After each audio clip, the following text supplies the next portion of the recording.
तो प्रभुपाद देखिए इतना तपस्या किया, इतना प्रयास किया उन्होंने। रशिया 1971 में गए प्रभुपाद। श्याम सुंदर प्रभु मना कर रहे थे, उन्होंने कहा प्रभुपाद वॉर का टाइम है, कम्युनिस्ट कंट्री है, बहुत कट्टर कम्युनिज्म था, केजीबी बहुत एक्टिव है वहां पर, आप प्रचार करने जा रहे हैं, आपको इस कपड़े में देखेंगे, वहां पर एंटर नहीं करने देंगे। प्रभुपाद ने कभी ड्रेस नहीं बदला, प्रभुपाद उसी ड्रेस में जाते थे हर जगह, सन्यास वेश में चले गए थे। मॉस्को एयरपोर्ट में जब पहुंचे उनके लगेज चेक करने के लिए कस्टम्स ऑफिसर ने कहा खोलिए अपना बैग। बैग जब खोला तो प्रभुपाद जी की बैग में भगवत गीता दिखाई दी। वो कस्टम ऑफिसर ने पकड़ लिया, रोक दिया, बोलते what is this book, this seems to be an holy book.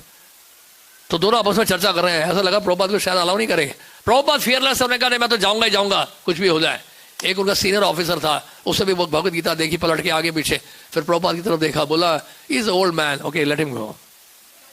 Let him go तो हो गया भैया, गो ही गो हो गया। मॉस्को में प्रभुपाद जी के चरण क्या पड़ गए, तहलका मच गया। और एक प्रभुपाद जहां होटल में ठहरे थे वहां कुछ नहीं मिलता था उन दिनों, क्या है वेजिटेरियन फूड नाम की कोई चीज नहीं थी वहां। और प्रभुपाद जी का अगर दूध, प्रभुपाद ने कहा गेट मी सम मिल्क, तो श्याम सुंदर प्रभु को कम से कम 5-6 किलोमीटर दूर जाना पड़ा सिर्फ दूध लाने के लिए। इतना टफ सिचुएशन था वहां पर, खाने पीने के लिए कुछ था नहीं ठीक से। और एक रशियन व्यक्ति आकर था प्रभुपाद के पास, प्रभुपाद से मिलने। प्रभुपाद को प्रीच कर रहे थे भगवत गीता से, 1 हफ्ते लगातार प्रीच किया। उसने 16 माला का जब शुरू कर दिया, 4 नियम का पालन करना भी शुरू कर दिया 1 हफ्ते में। और बहुत इंप्रेस हुआ प्रभुपाद से। प्रभुपाद ने कहा मैं कोई सेवा देना चाहता हूँ, करेंगे? Can you translate this Bhagavad Gita into Russian language? और कहा yes I can do that. तो वो थे पहले डिसाइपल प्रभुपाद जी के, रशियन डिसाइपल अनंत शांति प्रभु, जिन्होंने रशियन लैंग्वेज में भगवत गीता का ट्रांसलेशन किया। फिर उसके बाद तहलका मच गया रशिया में, ग्रंथों की बाढ़ आ गई, ग्रंथों का ऐसा वितरण हुआ, ऐसा वितरण हुआ, बस बॉम्बार्डिंग हो गया वहां पे तो। और आज रशिया CIS में कितने हैं, 150 से अधिक सेंटर्स होंगे। और कई रशिया में ऐसे जगह हैं जहां पे इंडिया से ज्यादा प्रचार हो रहा है। 1974-75 में हमारे गुरु महाराज को प्रभुपाद ने कहा you must go to Russia. Prabhupada Maharaj एक बात बोले, मुझे याद है एक बार पुणे में मुझे बता रहे थे, जब मैं टाइटल स्वीकार नहीं कर रहा था तो महाराज बहुत हैवी हो गए मेरे ऊपर। तो हमारे गुरु महाराज ने कहा you know why Prabhupada was successful, because we were surrendered, we never thought twice. हम दोबारा कभी नहीं सोचते थे, अगर प्रभुपाद हमें कहते थे दोबारा नहीं सोचते थे। प्रभुपाद जी सफल इसलिए हुए क्योंकि हम शरणागत थे। प्रभुपाद जहां में बोलते थे जाने के लिए चले जाते, go to Russia, go to Japan, go to Africa. ऐसे नहीं कि आप बेल सराय जाओ, लाडू सराय जाओ, कटवारी सराय जाओ, नहीं भैया। प्रभुपाद जी के साथ रहना होता था तो तैयार रहो, कब कौन से कंट्री भेज देंगे पता नहीं। तमाल कृष्ण मार्ग, you go to China, you go to Japan, कोई नहीं जानते वहां पे क्या खाएंगे क्या पिएंगे, कोई मतलब नहीं। भेज दिया प्रभुपाद ने, जाओ। प्रभुपाद से कहा, महाराज को बोला you go to Russia. Russia जाने का जब प्लान हो रहा था तो हरिकेश महाराज वहां के जीवित से थे। उन्होंने कहा कि Prabhupada but Russia is a very sensitive area, there is so much risk there, it's a strong communism going on, KGB is very active, preaching there is very very risky for him. Prabhupada ने कहा don't worry about that, you do the preaching, let him do the business. तो गुरु महाराज हमारे Bhaktivedanta book trust के behalf में गए थे, normal suits पहन के गए थे, हमारा एग्जीक्यूटिव की तरह। और महाराज वहां पे मॉस्को बुक फेयर में बुक डिस्प्ले कराई थी। और वहां एक बिल्डिंग के नीचे बेसमेंट में एक प्रिंटिंग मशीन था जिसमें प्रभुपाद की बुक छप रही थी, बहुत कॉन्फिडेंशियली छुप छुप के। और हमारे गुरु महाराज जाए जो गए, उस मशीन को दंडवत किया और उसमें से इंक लेके अपने माथे पे लगाया, ये कहते हुए ये मशीन में धन्य है क्योंकि इस मशीन के माध्यम से प्रभुपाद जी के ग्रंथ छप रहे हैं। तो कहने का मतलब ये मैं बता रहा था कि निमित्त मात्र भव का मतलब होता है कि निमित्त मात्र बनने के लिए निमित्त को बड़ा शार्प होना पड़ेगा, निमित्त को बड़ा ट्रांसपेरेंट होना पड़ेगा। कहते निमित्त मात्र कहना काफी नहीं है। जैसे शार्पनर है, अगर आप पेंसिल शार्पन करना चाह रहे हैं तो शार्पनर शार्प होना चाहिए नहीं। आप चाकू से कुछ काटना चाह रहे हैं, कोई सॉलिड चीज काटना चाह रहे हैं, चाकू ही शार्प नहीं तो कैसे कटेगा बताइए। सर्जन के हाथ में नाइफ है, नाइफ ही शार्प नहीं है, वो क्या पेट फाड़ेगा? नाइफ को बहुत सुपर शार्प होना पड़ेगा, है कि नहीं? तो हमारी शार्पनेस क्या है? हमारी चेतना, हमारी प्योरिटी है। और प्योरिटी आती है, श्रील प्रभुपाद से जब पूछा लॉस एंजलिस में how we can increase book distribution, Prabhupada ने कहा by attentive chanting. You chant 16 rounds minimum without any interruption at one sitting. आप देखोगे आपके ग्रंथों का वितरण बढ़ जाएगा, वहीं से सारी एनर्जी मिलेगी आपको। Purity is a force. जहां प्योरिटी होगी वहां चेहरे में अलग ही उत्साह होगा, आपको देखकर ही लोग ग्रंथ खरीदना शुरू हो जाएंगे। और ग्रंथ खरीदने के बाद लोग कई बार सोचते हैं अरे मैंने किताब कैसे ली, मैं तो नास्तिक हूं, मैंने कैसे पैसे दे दिए। वो हैरान हो जाते हैं, कई बार लोग हैरान हो जाते हैं कि बुक ले कैसे ली उस व्यक्ति से मैंने। It's very surprising. तो इस तरह से क्या होता है, जब आपके पास स्पिरिचुअल एनर्जी होती है, स्पिरिचुअल स्ट्रेंथ होता है, तो आप रीच कर पाते हैं, लोग सुनेंगे आपकी बात। लेकिन चेहरा मुरझाया होगा, 12 बजे होंगे, टमाटर सड़ा हुआ टमाटर की तरह जाएंगे बाहर। ऐसा लगेगा किसी लड़के आए हैं, रोते हुए जा रहे हैं, चेहरा लटकाए हुए, सर ले लीजिए ना किताब, बहुत दुखी हूं मैं, कोई मुझसे बुक ले नहीं रहा है, अगर आप ले लेंगे तो मेरा टारगेट मैं अचीव कर पाऊंगा। बोले what target, don't disturb me. तो वो व्यक्ति क्या सोचेगा, इससे लगता है शोक सभा से होके आया है, या लगता है घर में कोई झगड़ा हो गया, परिवार में रिश्तेदारों से कोई झगड़ा हो गया, इसलिए शायद भगवत गीता बेचने लग रहा है। या ये भी हो सकता है एक गीता इसलिए दे रहा है, लगता है इस गीता के लिए कमीशन खा रहा है, तभी इसके बाद एक ही गीता है। अपने घर की गीता बेच रहे आए हो बदमाश। तो इस तरह से क्या है, जब चेहरे में उत्साह नहीं होगा, चेहरे में रौनक नहीं होगी, आनंद नहीं होगा, तो लोग आपके ऊपर डाउट करेंगे।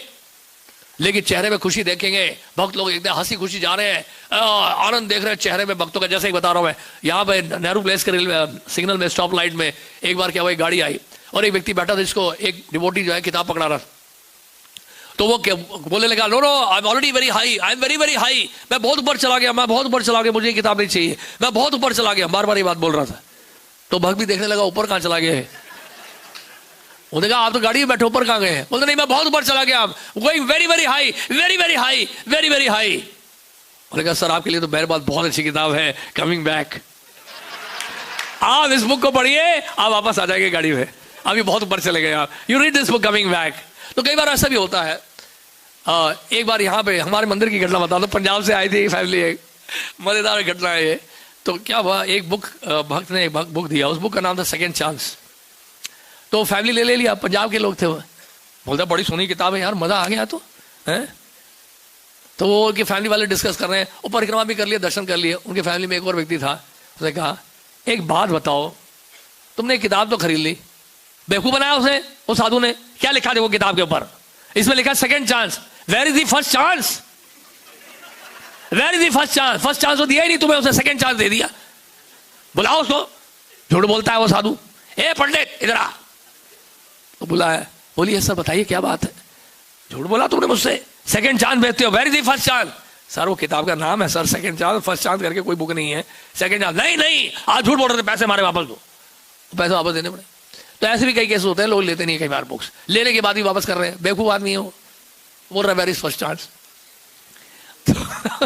तो निमित्त बनने का मतलब है हमारा कॉन्शियसनेस जो है वो प्योर होना चाहिए, प्योरिटी द फोर्स। निमित्त अगर तभी बन सकते हैं जब हमारी कॉन्शियसनेस जो है स्ट्रांग हो साधना के द्वारा। इसलिए रघुनाथ दास गोस्वामी के बारे में कविराज गोस्वामी लिख रहे हैं चैतन्य चरितामृत में, श्री रघुनाथ दास गोस्वामी की साधना कैसे थी, जैसे कि पत्थर की लकीर, जल में लकीर खींच सकते हैं आप उमापति प्रभु, मिट्टी में लकीर खींच सकते हैं सीताराम हरि प्रभु, खींच सकते हैं। हाँ नहीं कर रहे उसके साथ, भेड़ की चाल मत चलो, बोलो हाँ कर रहे हो। अभी मिट्टी में लकीर खींच सकते हो, खींच सकते हो, लकीर रहेगी मिट्टी में, हटा सकते हैं लकीर की नहीं, मिट्टी से मिट्टी में लकीर अगर बनाते हटा सकते हैं, मिट जाएगा ना।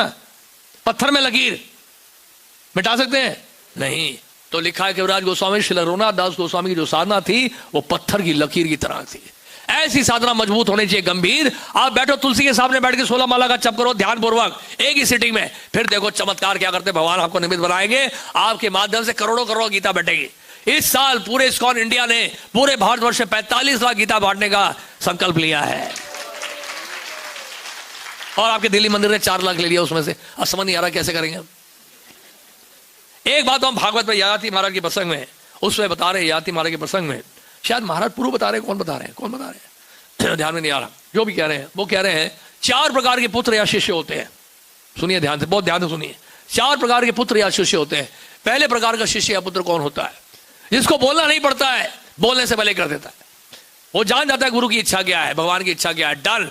पता है नवंबर दिसंबर आ रहा है, सड़क पे निकल जाते हैं, बोलने की आवश्यकता नहीं है बार बार, 20 साल से बोल ही रहे की बात। पता है नवंबर दिसंबर आ गया, भगवान ने गीता में कह दिया मासाना मार्ग शीशो हम, 12 महीनों में मैं नवंबर और दिसंबर हूं। भगवान जानते थे कि नवंबर दिसंबर बुक मैराथन होगा, इसलिए बोल दिया कुरुक्षेत्र में पहले से ही, पहले से ऐलान कर दिया नवंबर दिसंबर बुक मैराथन होगा। भगवान कृष्ण ने स्वयं गीता में बोला है मासाना मार्ग शीशो हम अमंग द मंथ्स आई नवंबर और दिसंबर, या दिस इज अ फैक्ट। तो इच्छा जानते हैं भगवान की इच्छा क्या है, गुरु की इच्छा क्या है, ग्रंथ लेके निकल पड़े। तो क्या हुआ, एक बार प्रभु जी आए सेमिनार में और देखा ऑडिटोरियम खाली है। उन्होंने कहा अरे भक्त कहाँ है? उन्होंने कहा प्रभु जी भक्त तो निकल गए 1 नवंबर को ही सब लोग ग्रंथ बांटने के लिए, तो सेमिनार की आवश्यकता नहीं है। सेमिनार का पर्पस क्या है कि लोग ग्रंथ बांटने जाए ना, ऑलरेडी जा तो रहे वो, आपकी इच्छा समझ गए हो, वो निकल पड़े सब। ये होता है पहले श्रेणी का शिष्य। ऐसे नहीं कि हर साल हम सेमिनार करते रहे, प्रोग्राम करते रहे और प्रेजिंग कराते रहे तब जाके करें, नहीं, पहली श्रेणी के नहीं हुआ है वो शिष्य। दूसरे श्रेणी के शिष्य कौन है? जो कहने पर कर देते हैं, हाँ फिर भी ठीक है, कहने पर करते तो है, करते हुए समझ के करते हैं। प्रभुपाद ने कहा, गुरु ने कहा, वैष्णव ने कहा, भक्त कह रहे हैं, प्रभु जी कह रहे हैं, हम सब कह रहे हैं, सब कह रहे हैं, हमारे नेता कह रहे हैं, गाइड कह रहे हैं, मेंटर कह रहे हैं, काउंसलर कह रहे हैं, सब कह रहे हैं, तैयार हो जाओ, हम सब जाएंगे ग्रंथों को लेकर, ग्रंथों का वितरण करेंगे स्कूल्स में, कॉलेजेस में, हॉल्स में, ऑफिस में, रेलवे स्टेशन में, एयरपोर्ट में, गली में, कूचे में, नुक्कड़ में, सब जगह जाके ग्रंथों का वितरण करेंगे। दिल्ली के 2 करोड़ वासियों को ग्रंथ देकर रहेंगे, देकर रहेंगे, देकर रहेंगे, देकर रहेंगे। ये संकल्प लेते हैं 2024 में। वो भी ठीक है। तीसरे श्रेणी के कौन है? कहां फंस गए यार हम। हर साल वही एजेंडा होता है, नवंबर दिसंबर आने से पहले क्या होता है, ऑडिटोरियम खाली होने लगता है, लोग पीछे से जाने लगते हैं। वैसे देखा संडे के दिन प्रोग्राम में लोग फुल होते हैं ऑडिटोरियम, लेकिन जैसे मैराथन पास होने लगता है संख्या थोड़ी कम होने लगती है। वही है ना, प्लेजिंग वाला होगा ना क्लास, वही मैराथन के ऊपर होगा, वो तो कई बार सुन सकते हैं, प्रभु जी सुन चुके हैं, ऑनलाइन सुन लेंगे बाद में, वही रिपीटेशन होगा। प्रभु जी एक बात बताओ, हर जगह प्रेशर है, बहुत बुरा हाल है प्रभु जी। ऑफिस में जाता हूँ, बॉस का प्रेशर है, फैमिली में जाता हूँ, वाइफ का प्रेशर है, रिश्तेदारों का प्रेशर है, पड़ोसियों का प्रेशर है, हर जगह प्रेशर है, मकान मालिक का प्रेशर है, किराया देना मुझे, हर जगह हर महीने बिजली का बिल देना है, राशन पानी का प्रेशर है, प्रेशर ही प्रेशर है, प्रेशर ही प्रेशर है, प्रेशर ही प्रेशर है। और मंदिर आता हूँ ताकि तनाव मुक्त हो जाऊँ, एंग्जाइटी फ्री हो जाऊँ, स्ट्रेस फ्री हो जाऊँ, और वहां आगे प्रभु जी प्रेशर डालते हैं, सामने एक कैमरा लगा हुआ है और सबको बिठा देते हैं और ऊपर से प्रेशर डालते रहते हैं। लेकिन याद रखिएगा, चावल तब पकता है प्रेशर में ही, प्रेशर कुकर में। चावल प्रेशर कुकर में पकता है, इसका मतलब क्या है, हमारी कृष्ण भावना अमृत कब पकेगी? तभी पकेगी जब थोड़ा सा ऊपर से प्रेशर होगा। तो ऊपर से जब डोज मिलेगा ना, तभी हम जब करेंगे, तभी जाएंगे। स्वाभाविक नहीं है हमारा, इसलिए सेवा करना स्वाभाविक नहीं हो रहा है। हृदय में प्रेम होना चाहिए। बोझ कब लगता है?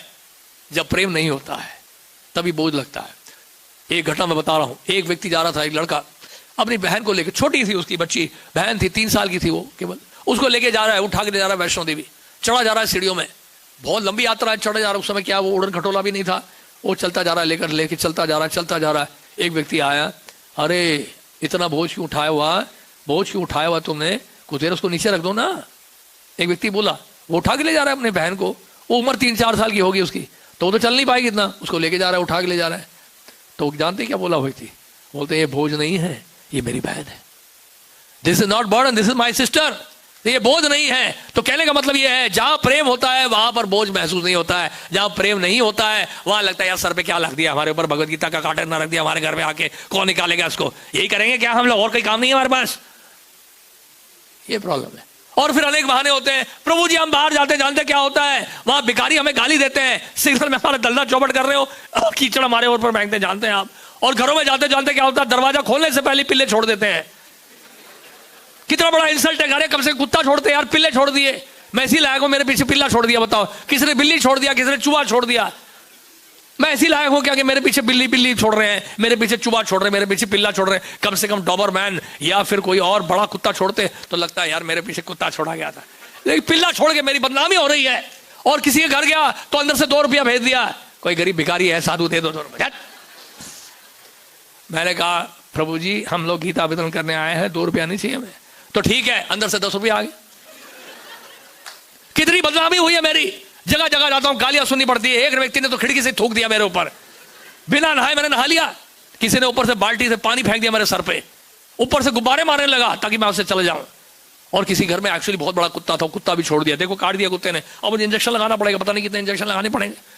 ये ग्रंथों के वितरण के कारण हुआ है। और जानते हैं जब से मैं ग्रंथों के वितरण में गया हूं, मेरे फेफड़े खराब हो रहे हैं, सांस नहीं ले पा रहा हूं मैं, बार बार मेरे खांसी आ रही है, कफ बढ़ गया है मेरा, बीमार हो रहा हूं मैं। तो तुम क्यों जी रहे हो भाई?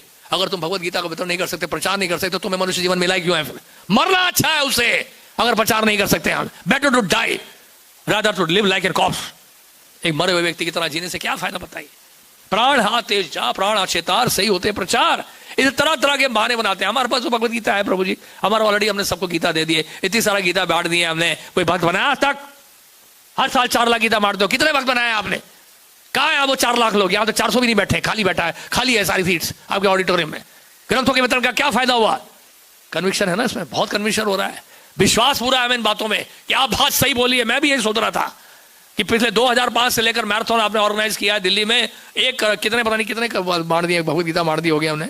देखना पड़ेगा उसका पूरा स्टैटिस्टिक्स दिखाएंगे कभी आपको अगली बार कि 2005 से लेकर 2024 तक कितनी गीता बढ़ चुकी है दिल्ली में।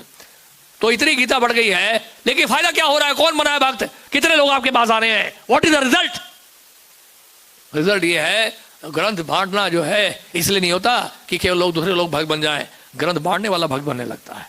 जो ग्रंथ बांट रहा है वो भक्त बनता है। भगवान कृष्ण को आपकी चिंता है, चिंता ना करो दूसरों की, आप अपना कर्तव्य निभाओ, ग्रंथों का वितरण करो। कोई भक्त बने ना बने, ग्रंथ बांटने वाला निश्चित रूप से भक्त बनेगा। यह इदम परमम गुह्यम मद भक्तेषु अभिधास्यति भक्ति मयि पराम कृत्वा मामेव शंसया न च तस्मात् मनुष्येषु कश्चिन् मे प्रिय कृतमः। उससे प्रिय अधिक कोई भक्त है नहीं, ना कभी भविष्य में होगा। भगवान गीता में ऐलान कर दिया है, और इसलिए हमें निमित्त बनना है। प्रभु जी लेकिन आप इतना टारगेट देते हैं 1000 गीता 2000 गीता, हम कहाँ जाएंगे? किसको जानते हैं, किसको पहचानते नहीं है, है ना? हमारे तो अभी पंख भी नहीं लगे, दूध के दांत अभी भी गिरे, कैसे हम प्रचार करेंगे? कौन मैं सुनेगा? आज तक मैंने गीता खुद ही नहीं पढ़ी है, दूसरों को क्या पढ़ाऊं? होता है कई बार। एक बार ऐसी हुआ था वृंदावन में, प्रबोधानंद महाराज जो है पहले संकीर्तन के लीडर थे, तो उनके साथ कई भक्त गए थे। नया भक्त भी चला गया। नया भक्त जब चला गया तो वहां एक व्यक्ति ने भगवत गीता ले ली, प्रीचिंग किया, उसने भगवत गीता ले ली। उसने पूछा भगवत गीता? हाँ। उसने बोला भगवत गीता मैं आपसे ले सकता हूँ, आप भगवत गीता को कोई श्लोक सुनाई तब मैं लूंगा। वो टेस्ट कर रहा था, तो इसने बोल दिया भगवत गीता का श्लोक, बड़े फराटेदार एकदम तुरंत बोल दिया। क्या बोला जाता है? यानी खानी च पापानी भ्रमाते आदि खानी च तानी थानी प्रदर्शनती प्रदक्षिणा पदे पदे। डन, चलो जी भगवत गीता का पैसा ले लो। अब वृंदावन आए वो 6 महीने बाद घूम फिर के, उसने कहा यार मैंने गीता तो पूरी पढ़ ली, ये श्लोक तो कहीं मिला ही नहीं। वृंदावन आया और ढूंढ रहा था कहाँ है वो बात, कहाँ है वो बात, वो श्लोक में नहीं मिल रहा है मुझे, हो सकता है मैंने ठीक से ना पढ़ाओ। तो महाराज मिल गया इत्तेफाक से। उन्होंने कहा क्या बात है, आप ढूंढ रहे हैं किसी को? हाँ मैं एक भक्त को ढूंढ रहा हूँ, मुझे भगवत गीता दी थी उसने, उसने कहा था भगवत गीता में श्लोक है यानी कानी चापा पानी। वो यानी कानी चापा पानी तो मिल ही नहीं रहा है, पता नहीं कहाँ है वो श्लोक। वो कहाँ मिली थी आपको किताब? वो संकीर्तन में आए थे, बहुत सारे भक्त बस में आए थे, महाराज समझ गए यार हमारी बस थी। वो ये भी समझ गया वो नया भक्ति है जिसने कहा होगा। तो उस नए भक्त को बोला भैया तुम 1-2 साल के लिए कहीं में जाओ, पढ़ो पहले भगवत गीता, पढ़ के जाना, यानी कहानी मत बोलो जाके। तो कहने का मतलब यह है कि हम गीता अगर बांट रहे तो गीता पढ़ना भी तो पड़ेगा साथ साथ। लोगों को धोखा थोड़ा दे सकता है गीता पढ़ो गीता पढ़ो, गीता लीजिए भगवत गीता लीजिए, और खुद पता नहीं है हमें कुछ, इसलिए पढ़ना भी जरूरी है साथ में, बेवकूफ नहीं बने रहना हमें। तो कहने का मतलब है निमित्त मात्र भवत सव्य साचिन का इसका बड़ा ही गहरा अर्थ है, ये याद रखिए। और दूसरी बात है कि हम लोग यूज हो जाते हैं अपना प्लेज सुनकर, 1000 गीता करनी है 2000 गीता करनी है। प्लेजिंग तो सबने किया होगा, आप सबका हो गया प्लेजिंग? हाथ खड़ा करिए किस किस का हो गया। देखिए अभी भी बहुत सारे लोग इनका हुआ ही नहीं है, वेरी गुड, इसका मतलब अभी करा सकते हैं। तो बहुत दुखी हो जाते हैं लोग, इसलिए क्या सीट खाली है, लोग कम आए, क्योंकि लोगों को पता है प्लेजिंग होने वाला है, बोलेंगे पुश करेंगे फोर्स करेंगे। हमें तो पता है प्रभु जी वो बात करेंगे, मैराथन की बात करेंगे, हम फोन में बात कर लेंगे, अजरमा कृष्ण को जितना हो सकता है उतना ही करेंगे, उससे ज़्यादा नहीं कर सकते हैं। हमें फोर्स ना किया जाए, हमें पुश ना किया जाए।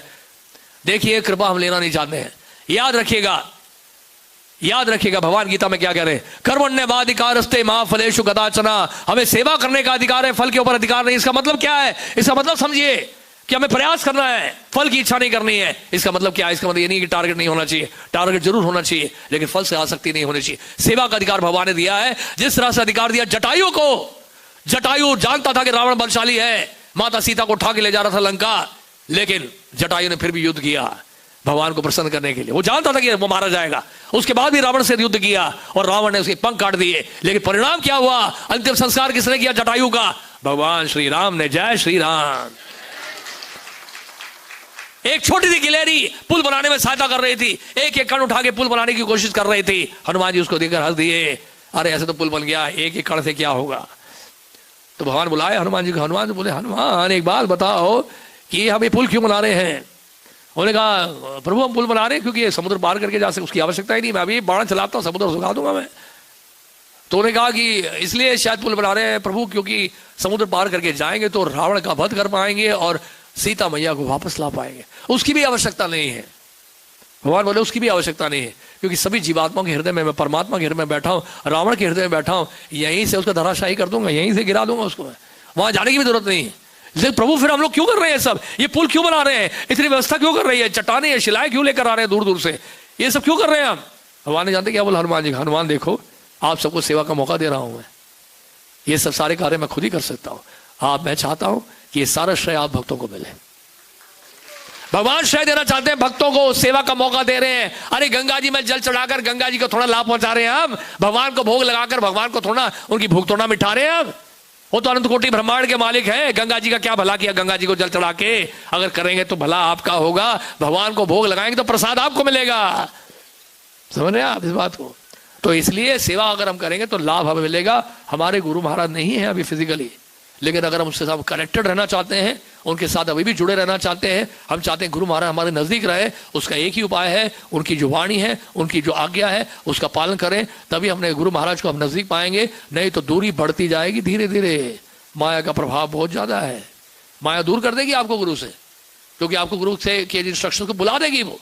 तो इसलिए जो जो इंस्ट्रक्शन आचार्यों का मिला है, गुरु परंपरा का मिला है, गुरु का आदेश हमें करना है, करेंगे तो गुरु परंपरा के बहुत नजदीक रहेंगे, क्लोज रहेंगे, और वही हमारी सेफ्टी है, वही हमारी सुरक्षा है। तब हम निमित्त बन पाएंगे। हमें गुरु परंपरा के निमित्त बनना है, केवल केवल कनेक्टेड रहना पावर हाउस से, दैट्स ऑल। तो जटायु की तरह, हनुमान की तरह, और किसका उदाहरण दिया जा रहा है? जटायु की तरह, गिलेरी की तरह, और किसका उदाहरण दिया जाता है? अभिमन्यु का। अभिमन्यु जानते थे कि चक्रों में कैसा प्रवेश करना है, लेकिन वो ये नहीं जानते थे कि चक्रों से कैसे बाहर निकलना है। फिर भी उन्होंने युद्ध किया। भगवान कृष्ण के शिष्य थे वो, युद्ध कला सिखाई स्वयं भगवान ने उनको, अभिमन्यु को, लेकिन ये कला पूरी नहीं हो पाए सीखने के लिए कि वो चक्रों से बाहर निकलना नहीं जानते थे। बड़े बड़े महारथियों ने आक्रमण किया, एक एक धज्जियां उड़ा दी उन्होंने। महारथी लोग भी चिंता करने लगे, कोई नहीं लड़ पा रहा था उनसे, अभिमन्यु से सामने से कोई युद्ध नहीं कर पा रहा था। 16 साल के थे केवल अभिमन्यु, सब कितने हजारों हजार योद्धाओं को मार दिया अकेले उन्होंने। तो सारे महारथी चर्चा कर रहे हैं आपस में, वो कह रहे हैं ये सब कैसे हो रहा है, सामने से हम इसके साथ लड़ ही नहीं पाएंगे, इस तरह से लड़ता रहा तो हमारी सेना खत्म हो जाएगी, अभी तो हमें अधर्म का साथ लेना ही पड़ेगा। तो अभिमन्यु को मारा गया, पीछे से वार किया गया, तब जाके अभिमन्यु मारे, नहीं तो अभिमन्यु मारने वाले नहीं थे। तो महाभारत की जब चर्चा होती है तो अभिमन्यु की चर्चा होती है। अभिमन्यु सफल नहीं हुए, लेकिन क्योंकि उन्होंने प्रयास किया भगवान के कहने पर, इसलिए अभिमन्यु का नाम है। इसी तरह जटायु का नाम है, इसी तरह इस गिलेरी का नाम है, इसी तरह आप सबका भी नाम होगा। इतिहास आपका नाम सुनहरे अक्षरों में लिखेगा कि दिल्ली के भक्तों ने प्रयास किया था श्रील प्रभुपाद जी के ग्रंथों का वितरण करने के लिए, आपका नाम सुनहरे अक्षरों में लिखा जाएगा। इतिहास आने वाले जो भक्त हैं वो याद करेंगे आप सबको कि दिल्ली के भक्त जो हैं उन्होंने ग्रंथों के वितरण के लिए इतनी मेहनत की थी, इतनी मेहनत की थी, लिखा जाएगा इतिहास में, और वो लिखकर, पढ़कर, सुनकर वो लोग भी करने लगेंगे। नहीं तो आने वाले समय में आने वाले भक्तों को प्रेरणा कहां से मिलेगी ग्रंथों के वितरण की? अगर एक एक कार्य हम रोक देंगे, इस आंदोलन से जुड़ा जो है, श्रील प्रभुपाद जी ने जो आज्ञा दी है, गुरु महाराज ने जो आज्ञा दी है, हमारे वैष्णव ने आज्ञा दी है, उस आज्ञा का पालन नहीं करेंगे तो ये संकीर्तन आंदोलन सब हो जाएगा। और क्या हम यही चाहते हैं? इसलिए श्रील प्रभुपाद से पूछा कि श्रील प्रभुपाद आपके जाने के बाद संस्था का क्या होगा, आंदोलन का क्या होगा? जानते प्रभुपाद ने क्या बोला? प्रभुपाद ने कहा, I shall never die, I will live forever my books. मैं कभी नहीं मरूंगा, सदैव अपने पुस्तकों में जीवित रहूंगा। As long as the books are distributed, Prabhupada ने कहा जब तक ये ग्रंथों का वितरण होता रहेगा तब तक मैं जीवित रहूंगा। और फिर प्रभुपाद ने कहा, I will live for centuries, मैं शताब्दियों तक जीवित रहूंगा। आप समझ रहे हैं? तो प्रभुपाद जी को जीवित रखना चाहते हैं। क्या आप में से कितने भाग जीवित रखना चाहते हैं? सच बताइए। जैसे बिल्ली म्याऊं म्याऊं करती ना, ऐसे शेर की तरह धाड़ो, बोलो हरी बोल। हाँ, ये हुई ना बात। अब लग रहा कुछ उत्साह आ रहा है आपके अंदर। तो इस तरह से क्या है, अगर आप ऐसा करते हैं फिर देखिए आपकी भक्ति बड़ी तीव्रता से बढ़ेगी, भगवान के नाम में रुचि पैदा होगी, आकर्षण जागृत होगा, क्योंकि वैष्णव गुरु जो है आशीर्वाद देंगे, पूरी परंपरा खुश होगी हमसे, वो कृपा करेंगे, आशीर्वाद देंगे हमें। तो इसलिए उनकी प्रसन्नता के लिए, गुरु परंपरा की प्रसन्नता के लिए, गुरु महाराज की प्रसन्नता के लिए हमें संकीर्तन को जीवित रखना है। ये हमारी जिम्मेदारी है। जो हमारे लिए जिम्मेदारी गुरु महाराज दे के गए, ये केवल मेरी या आपकी नहीं है, हम सबकी जिम्मेदारी है। जो जो महाराज कह गए हैं, इस मंदिर को बनाए रखने के लिए, इस आंदोलन को बनाए रखने के लिए, प्रचार को बनाए रखने के लिए हमें सेवा में लगे रहना है। जितना अधिक हम सेवा करेंगे, भक्त की पहचान सेवा से होती है। अगर हम अपने आप को भक्त कहते हैं तो भक्त की पहचान सेवा से होती है। सेवा नहीं है तो हम मायावादी हैं, भक्त नहीं है। क्योंकि मायावादी भगवान की सेवा नहीं करना चाहते, ना वो माया की सेवा करना चाहते हैं, ना भगवान की सेवा करना चाहते हैं, इसलिए उनको मायावादी कहा जाता है। आप समझ रहे हैं? इसलिए माया में रहते हैं। तो इसलिए भक्त भक्त कब होता है? जब वो सेवा करता है, सेवा से उसकी पहचान होती है। तो सर्वोत्तम सेवा जो प्रभुपाद जी को बहुत प्रिय है वो ये ग्रंथों का वितरण, ये याद रखिएगा। इसलिए क्या है, भगवान माध्यम बनाते हैं, निमित्त बनाते हैं। निमित्त मात्र भव सव्यसा चिन्ह, केवल निमित्त मात्र बने। फिर आप देखिए चमत्कार, देखिए एक घटना मैं और आपको बताता हूं। एक घटना है जिसमें क्या हुआ, एक व्यक्ति बड़ा निराश था, बड़ा दुखी था वो, और घर के आंगन में बैठा हुआ था, वो घुटने के बल बैठा हुआ था, प्रार्थना कर रहा था, हे प्रभु क्या होगा मेरा, मेरे घर का तो सर्वनाश हो गया, परिवार मेरा बिखर गया, सब मुझे छोड़ के चले गए, मेरा क्या होगा। रो रहा था वो हाथ फैला के। अचानक ऊपर से भगवत गीता आके गिरी उसके हाथ में। ऊपर देखा कोई है नहीं, अरे भगवान ने भगवत गीता भेजी है। आकाश से मैंने प्रार्थना की और ये कृष्ण की कृपा हो गई, आज भगवत गीता मिल गई मुझे। उसने भगवत गीता पढ़ना शुरू किया, जुड़ गया हमारे आंदोलन से। और जानते फिर क्या हुआ, उस बिल्डिंग में फर्स्ट फ्लोर में एक व्यक्ति रहता था जिसका एक बेटा था, वो भगवत गीता पढ़ रहा था। वो कहाँ से लाया? वो लाया था किसी शॉपिंग मॉल से, किसी भक्त ने दिया होगा, लेकर आया था। उसके बाद पिता बड़े नास्तिक थे, बहुत नास्तिक थे, हमेशा डांटते रहते थे। तो एक दिन ये व्यक्ति जो था जिसको भगवत गीता मिली थी, वो उस बिल्डिंग के जितने लोग थे, पड़ोसी थे, ऊपर जितने फ्रेंड्स थे उनके, सबको इनवाइट किया, क्योंकि वो कन्विंस हो गया था भगवत गीता पढ़ के। उसने प्रोग्राम ऑर्गेनाइज किया, मंदिर से भी भक्त आए थे कीर्तन के लिए, सत्संग हो रहा था, तो आप सब आइए हमारे प्रोग्राम में। तो इन्होंने भी मना नहीं किया, इनके फादर ने भी। उन्होंने कहा चलो यार, नेबर हैं, पड़ोसी हैं, इस कारण से, इसलिए नहीं कि वो धार्मिक था, वो नास्तिक था, फिर भी इनके कहने से वो आ गया। तो फिर वो सब आगे प्रोग्राम में, प्रोग्राम हुआ तो उन्होंने बताया, आप जानते, मैं एक बात आपको बताना चाहता हूँ, एक बात शेयर करना चाहता हूँ। एक दिन मैं निराश होकर इसी घर के आंगन में बैठा था, कंपाउंड में, कोर्टयार्ड में, और मैं प्रार्थना कर रहा था बड़ा दुखी होकर। अचानक जानते हैं, ऊपर से भगवत गीता मुझे मिली, भगवान ने मेरे लिए गीता भेजी। ये गीता साक्षात भगवान कृष्ण ने मुझे दी है, देखिए ये गीता, सबको दिखा रहा था। तो प्रोग्राम जब खत्म हुआ, वो जो व्यक्ति नास्तिक था ना, जो धार्मिक नहीं था, उसने आके बोला, जानते क्या बोला? उसने कहा, सर एक बात बताऊं, ये जो भगवत गीता आपको मिली ना, आपके हाथ में गिरी है आगे, ये भगवान ने नहीं भेजा है, ये मैंने फेंका था ऊपर से। मेरा लड़का भगवत गीता लेके आ गया था, मैं चाहता हूँ भैया वो पढ़े लिखे कुछ बने, कुछ काम करे। ये क्या भगवत गीता अभी से पढ़ रहा है इसी छोटी उम्र में? ये उम्र है पढ़ने की भगवत गीता। मैंने उसको खूब डांटा, उसके हाथ से भगवत गीता छीनी और मैंने बालकनी से फेंक दिया। हो सकता है वही गीता आके आपके हाथ में गिरी हो। ऐसे ही हुआ था वास्तव। तो लेकिन अब क्या हुआ, लेकिन धीरे धीरे उन्होंने बताया, देखिए जो भी है, एक बात ध्यान रखिएगा, भगवान ने आपको माध्यम बनाया मुझ तक भगवत गीता पहुंचाने के लिए। ये आप क्यों भूल रहे हैं? आप सही बोल रहे हैं कि भगवान ने गीता मुझे सीधे नहीं दी, लेकिन आपको तो निमित्त बनाया ना भगवान ने मुझ तक गीता पहुंचाने के लिए, तो क्यों नहीं मान रहे हैं? अंतर केवल यह है, मैंने भगवान कृष्ण की कृपा को स्वीकार किया, आप कृपा को स्वीकार नहीं कर रहे हैं। ऐसा क्यों कर रहे हैं आप? तो उसने प्रीचिंग शुरू किया, उसको वो व्यक्ति बदल गया, उसका हृदय बदल गया, और उस बिल्डिंग में जितने लोग थे वो सब जुड़ गए, सब जुड़ गए इस्कॉन से, सब भक्ति में जुड़ने लगे। तो कैसे कैसे चमत्कार होता है, देखिए भगवान कैसे ना कैसे कृपा करते हैं, कहां से कृपा करते हैं, देखिए कहीं ना कहीं से कृपा हो जाती है। तो ये सब हमें याद रखना है। बहुत सारी घटनाएं हैं और दुर्घटनाएं भी होती हैं सड़कों में, और आप सब अनुभवी हैं, आप सब ग्रंथ बांटते हैं। पिछले साल आप में से कितने भक्तों ने भाग लिया था ग्रंथों के वितरण में? हाथ खड़ा करिए। वेरी गुड, कम से कम हाथ तो खड़ा कर रहे हैं आप। तो इस साल भी हाथ खड़ा रखें, हाथ नीचे ना करें प्लीज, आपसे रिक्वेस्ट है। ये संकीर्तन आंदोलन बंद नहीं होना चाहिए। अगर बंद हो गया, ग्रंथों का वितरण कम हुआ, तो हम सब उसके लिए जिम्मेदार है, मैं बता रहा हूं। और आप सब में क्षमता है, आप सब में योग्यता है। ये मत सोचिए आप बोलेंगे प्रभु जी मैं तो गिलेरी हूं। नहीं, आपको कैसे पता आपकी क्या क्षमता है? गिलेरी अपनी क्षमता के अनुसार कार्य कर रही थी, लेकिन हम भी कहते हैं कि हम गिलेरी हैं और ज्यादा नहीं करेंगे, ये भी बेवकूफी है। क्योंकि एक जीव को भगवान जब शक्ति देते हैं, वो जीव पूरे ब्रह्मांड की सृष्टि कर देता है। उस जीव का नाम बताइए कौन? हाँ, वो जीव कौन है? ब्रह्मा जी हैं। वो जीव ब्रह्मा जी है जो पूरे ब्रह्मांड की सृष्टि कर देते हैं भगवत कृपा से। तो भगवत कृपा, गुरु परंपरा की कृपा, प्रभुपाद जी, गुरु महाराज सब आपके साथ हैं, तो क्या आप भगवत गीता का वितरण नहीं कर सकते? बताइए। जबकि हमें आज्ञा मिली हुई है, ये कृपा मिली हुई है, ये आज्ञा मिली है, शक्ति मिली हुई है ग्रंथों को बांटने के लिए। विशेष रूप से दिल्ली के भक्तों में ये शक्ति है, क्योंकि दिल्ली में स्वयं श्रील प्रभुपाद जी स्वयं ग्रंथों का वितरण करते हैं। हम नहीं जानते प्रभुपाद जी ने कितना संघर्ष किया है। राधा दामोदर मंदिर में प्रभुपाद जी कैसे रहते थे, उस तपस्या का जीवन बिताते थे। वहां पर उनके पास फर्श में गद्दा भी नहीं था बिछाने के लिए, चटाई तक नहीं थी, एक चादर बिछा के उसी में लेट जाते थे।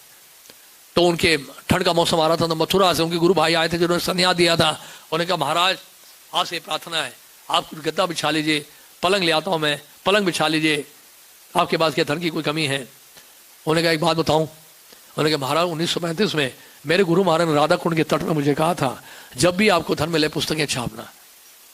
तो इसलिए मुझे जब भी धन मिलता है पुस्तकें छापना चाहता हूं। वो धन जो है मैं अपने लिए खर्चा नहीं करना चाहता।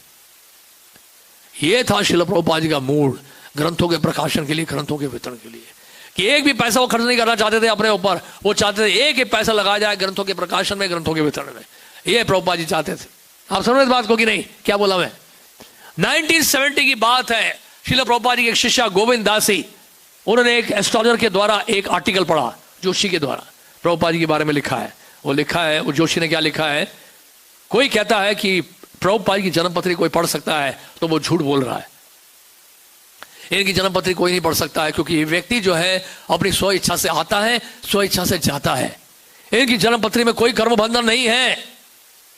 ये किसी वस्तु या व्यक्ति से बंधते नहीं हैं, ये तो केवल भगवान कृष्ण की स्व इच्छा से कार्य कर रहे हैं और कोई इनका एजेंडा नहीं है। और एक और बात बोली आपने, मेरे साथ दोहराना है, दोहराएंगे कि नहीं? हरी बोल, यही से आवाज आ रही है, यहां से कोई नहीं बोल रहा है। क्या हो गया, भूख लग रही है क्या? बोलिए हरी बोल, बोलिए हमारे साथ, जोर से बोलना है, उत्साहित होकर बोलना है, ताकत लगा दो आज, जितनी भी ताकत आपके पास है वो बोल लो आज, ठीक है? उनके पेन में स्याही नहीं है, उनके पेन में इंक नहीं है, उनके पेन में इंक नहीं है, उनके पेन में अग्नि है, उनके पेन में अग्नि है, उनके पेन में अग्नि है, जो संसार के पूरे संसार की अज्ञानता को जलाकर राख कर देगी। आप समझ रहे बात?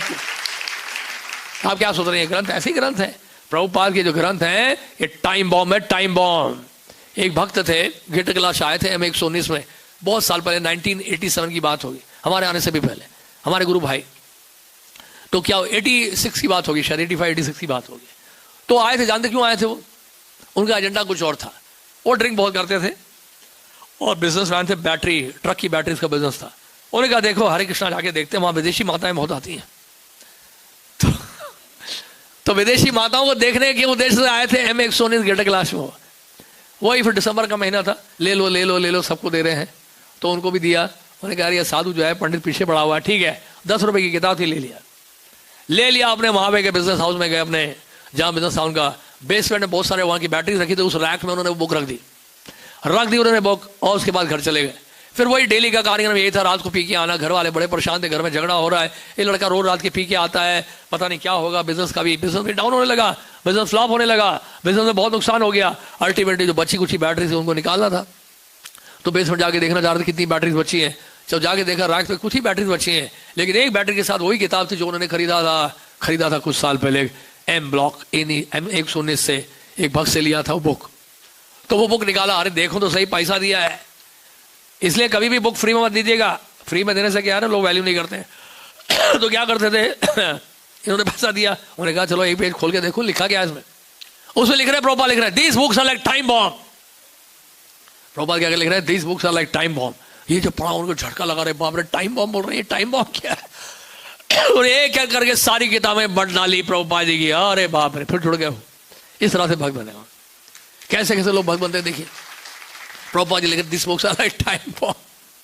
तो एक एक भक्त ऐसे बने हैं इस कॉल में, आप अंदाजा नहीं लगाते हैं, लगा सकते हैं। एक बार यूरोप की घटना मैं बताता हूँ।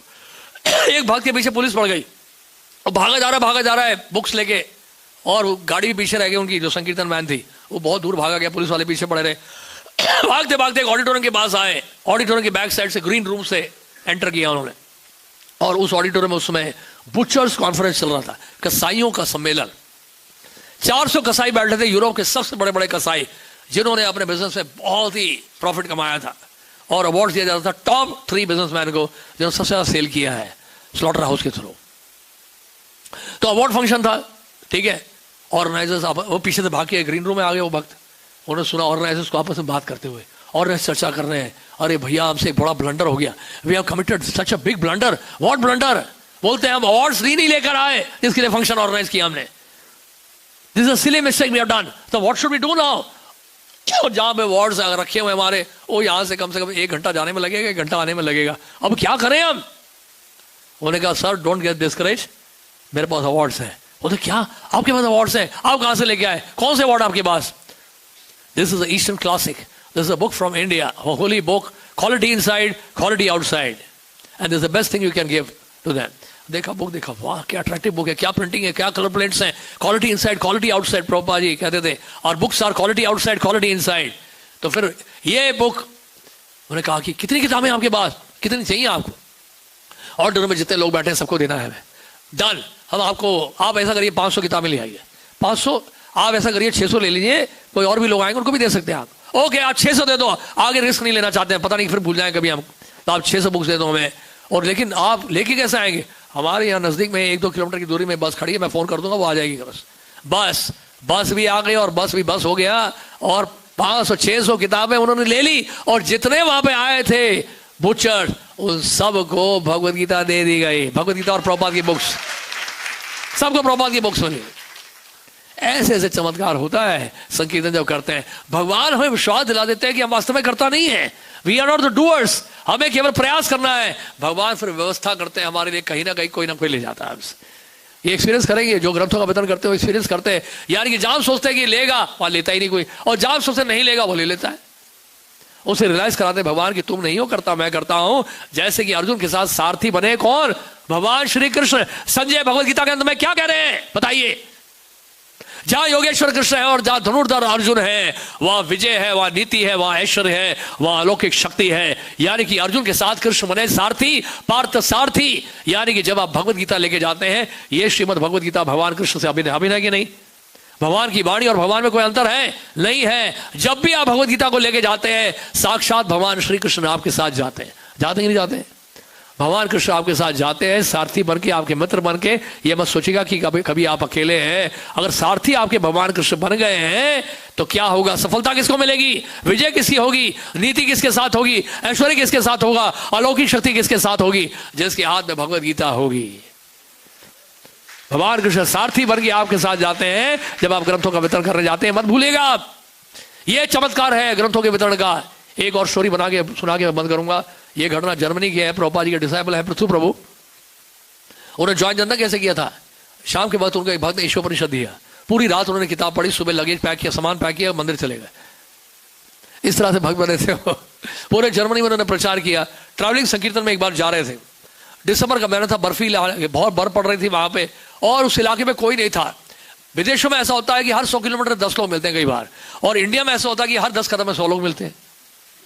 ये अंतर है भारत में और विदेशों में। यहाँ लोग बोल रहे हैं प्रभु जी वो ले नहीं रहा था। अरे ले नहीं रहा तो क्या बात? 140 करोड़ की आबादी है कि नहीं बताइए भारत में, तो क्यों चिंता करते हैं आप? वो नहीं ले रहा, वो नहीं ले रहा करके। विदेशों में तो बहुत टफ है, और इतनी कड़ाके की ठंड, ना कोई घर से बाहर निकल रहा, ना ऑफिस से बाहर निकल रहा, कोई नहीं सड़क पे। कौन लेगा आपसे बुक बताइए? भक्तों का देखिए लेकिन प्रयास है, उनका उत्साह की ग्रंथ बांटना है कैसे भी। तो कैसे होगा? पूरी तरह से भगवान के ऊपर निर्भर है। तो देखिए भगवान कैसी सहायता करते हैं, आप हैरान हो जाएंगे सुनकर। तो क्या हुआ, जब गाड़ी मोड़ने लगे, हाई स्पीड में गाड़ी चल रही थी, वहां पर जब मोड़ आया तो मोड़ने लगे जैसे ही, वह गाड़ी स्किड कर गई और चारों टायर ऊपर हो गई, गाड़ी उल्टी हो गई। बड़ा भयानक एक्सीडेंट हुआ। घरों से, ऑफिस से, सब जगह से लोग इकट्ठे हो गए। पुलिस वाले आ गए, एम्बुलेंस आ गया, सब आ गया। वहां बहुत फास्ट है एम्बुलेंस, पुलिस वाले बहुत तेजी से आते हैं। पूरे सारे एरिया में सारे लोग इकट्ठे हो गए। क्या हो गया? बड़ा भयानक एक्सीडेंट हुआ है। सब लोग गाड़ी के पास पहुंचे। अंदर से आवाजें आ रही है, please buy this book, please buy this book, this is a book on yoga and meditation, this is a book on karma, eastern classic from India, please please please. पूरे जोर से, पूरे उत्साह से लोग बोल रहे हैं। एक्सीडेंट हो गया तब भी, हमारा तो एक्सीडेंट नहीं हुआ तभी नहीं बोल रहे यहाँ पे, तभी उत्साह नहीं प्रकट कर रहे। उत्साह इतना था उन भक्तों में। उन्होंने कहा भैया आवाजें कैसे आ रही, बोल क्या रहे हैं, किताब ले लो करके। उन्होंने कहा ठीक है आप पहले बाहर तो निकलिए। तो गाड़ी बड़ी मुश्किल से उन्होंने सीधा किया। गाड़ी को बहुत नुकसान पहुंचा, डेंट हो गया उसमें, लेकिन कृष्ण की इतनी कृपा हुई भक्तों को कुछ नहीं हुआ। भक्तों को थोड़ी बहुत खरोच आई, लेकिन भक्त लोग बिल्कुल ठीक थे। तो एम्बुलेंस आया हुआ था, सब आए थे। Okay now we can take you to the hospital. नहीं उसकी कोई जरूरत नहीं, आप बिल्कुल ठीक है, तो हम आपके लिए क्या कर सकते हैं? सब लोगों ने पूछा हुआ इकट्ठे जो गए। If you really want to help us, we have one request, please take this books. और सोचा बेचारे फाइनेंशियली बड़े वीक हैं, शायद पैसे की कमी है। ठीक है अब आप सारी बुक्स ले लेंगे। जितनी बुक्स लेके आए थे आगे जो बांटना था वो सारी बुक्स निकल गई, सब लोगों ने ले लिया। ठाकुर जी की कृपा ऐसे होती है। देखिए दुर्घटना करा के दे, भगवान ने व्यवस्था कर दी, सारे ग्रंथों का वितरण हो गया।